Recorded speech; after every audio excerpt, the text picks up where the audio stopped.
folks, in the spirit of the holidays, today we're going to be looking at the history of holiday themology in Yu-Gi-Oh!, particularly with two specific cases. Hey everybody, my name's Logan JYA, and I've got a bit of a different video for you guys this time around. We're actually really going to be diving into a little bit of Yu-Gi-Oh! History and, you know, a mix of card analysis and a whole bunch more. I want to give a huge shout out and thank you to the Dual Logs as well as Make Capital G. The style of this video is inspired by theirs, but hell yeah, without further ado, let's dive into it. Alright guys, let's take a trip back to Japan in December of 2013, at the tail end of the Zexal era. The OCG saw the release of a brand new, blatantly holiday-themed card that went by the name of Satan Crozu. Satan Crozu, something like that, something real diabolical. But that was our boy Santa Claus here in the TCG.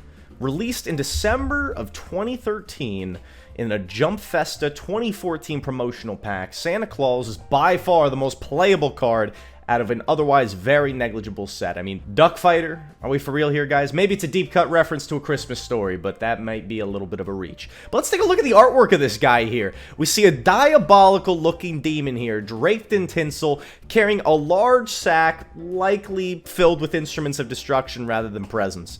Now let's talk about our boy Santa Claus. Santa Claus here is a level 6 light fiend with 1200 attack, 2500 defense, and he can be special summoned to the opponent's side of the field by tributing one monster that they control. But during the end phase, the opponent will end up drawing one card because of Santa Claus's effect. One thing this card really reminds me of, you know, coupled with its OCG name of the Satan Clausu. It's an old B-list film. It was a film called Santa Claus versus the Devil.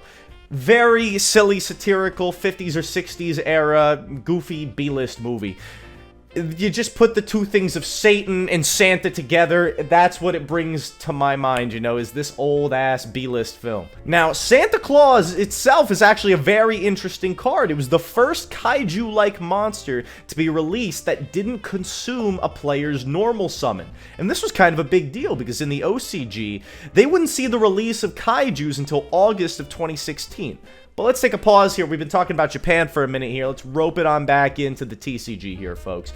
In the TCG, Santa Claus came out only 5 months prior to the release of the first kaiju, Dogaran, which is followed by even more cards within the archetype that did the same thing as Santa Claus without the drawback of letting your opponent draw a card. And speaking of kaijus, not only did they have the no drawback side of things where you would just slap them down over an opponent's problematic monster and never to have to deal with it again, whether it be a negate or it be a towers type monster, you could sack over it with a kaiju. Not only will your opponent not draw a card, but as the kaijus continue to come out, their stats would get lower and lower. The lowest point we would see is a 2200 attack point monster by the name of Gamma Seal. It is a meme that has stood the test of time of dropping a giant turtle on your opponent's massive boss monster, whether it be a negate, a towers type guy. You take care of it with the power of a kaiju, turn into a 2200 attack point turtle. So in the TCG, Santa Claus was released in 2015, March of 2015. So that means that Santa Claus was only a unique type of removal for a period of about 5 to 6 months before it would be overshadowed by the power of the kaijus. Now, despite the release of kaijus, Santa Claus would actually see play in several topping deck lists, and most notably as late as in 2018, where it was seen in an Invoked Mech Knight list that topped a regionals by a player named Shane Nye. Now, when I was first making this video, Santa Claus really reminded me of another card that predates all the kaijus as well as Santa Claus himself, and that's a card called Volcanic Queen. This card is very similar to Santa Claus, only its stats are swapped and it's fire instead of light and pyro instead of a fiend. Got 2500 attack and 1200 defense. You summon it to the opponent's field by tributing one monster, but this card cannot be normal summoned or set. This counts as a special summon to the opponent's field, and it actually consumes that player's normal summon for the turn. It has a very similar burn effect, where it can inflict 1000 points of damage unless the opponent tributes a monster during the end phase. Now, like I said earlier, Volcanic Queen predates all of these forms of removal. Santa Claus, kaijus. Volcanic Queen came out in February of 2008 in the OCG in the pack Light of Destruction, and would come out a few months later in the TCG. And this card also saw a remarkable amount of play for years to come as a one-off piece of removal. Even though it did consume the normal summon, it was very good at dealing at one card hard to out monsters. This card would see play from 2010 all the way up until 2019. You could see Volcanic Queen creeping into some topping deck lists, which is absolutely awe-inspiring. And I'm going to break it down and be real for a second here. Fun fact, what originally inspired me to make this video is actually a bout of confusion, because I thought that Santa Claus, like Volcanic Queen, had the same restriction of where it could not be normal summoned or set. And this, of course, is for the obvious reason of then we could play it in Drytron as an alternative to Kaijus, which we cannot play in Drytron since they conflict with the Drytron summoning conditions. So I was like, yo, we could do a holiday-themed Drytron profile. No, we cannot. We cannot. Unless we want to use Volcanic Queen and dress her up with a Santa hat or something. Regardless, though, let's loop back to our boy Santa Claus.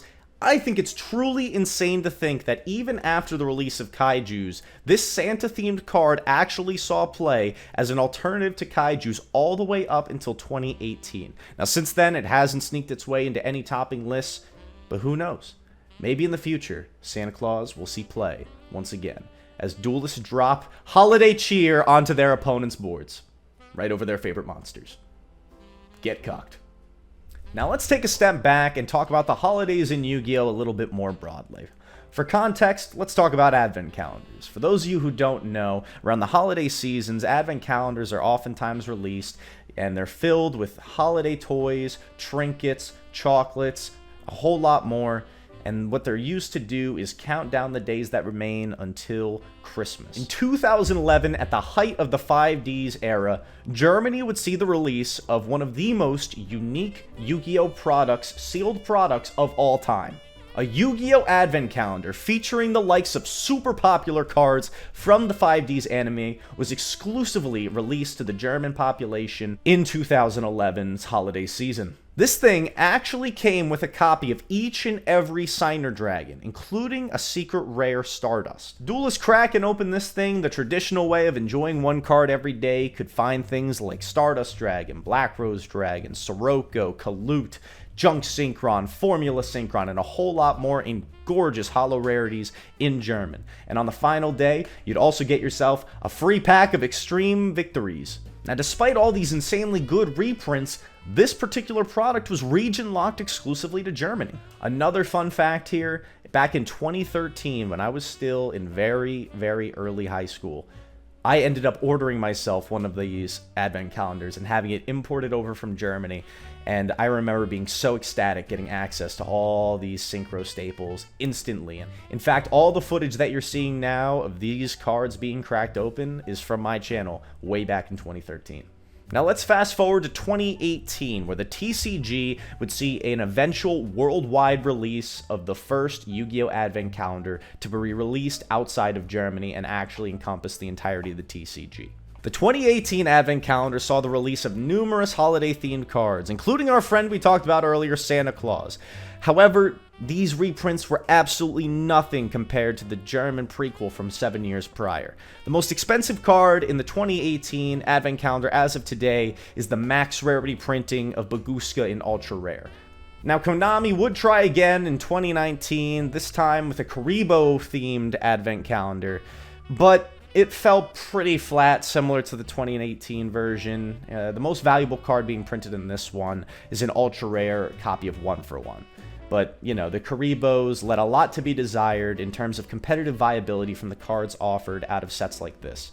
Nothing could compare to what Germany was able to get in 2011.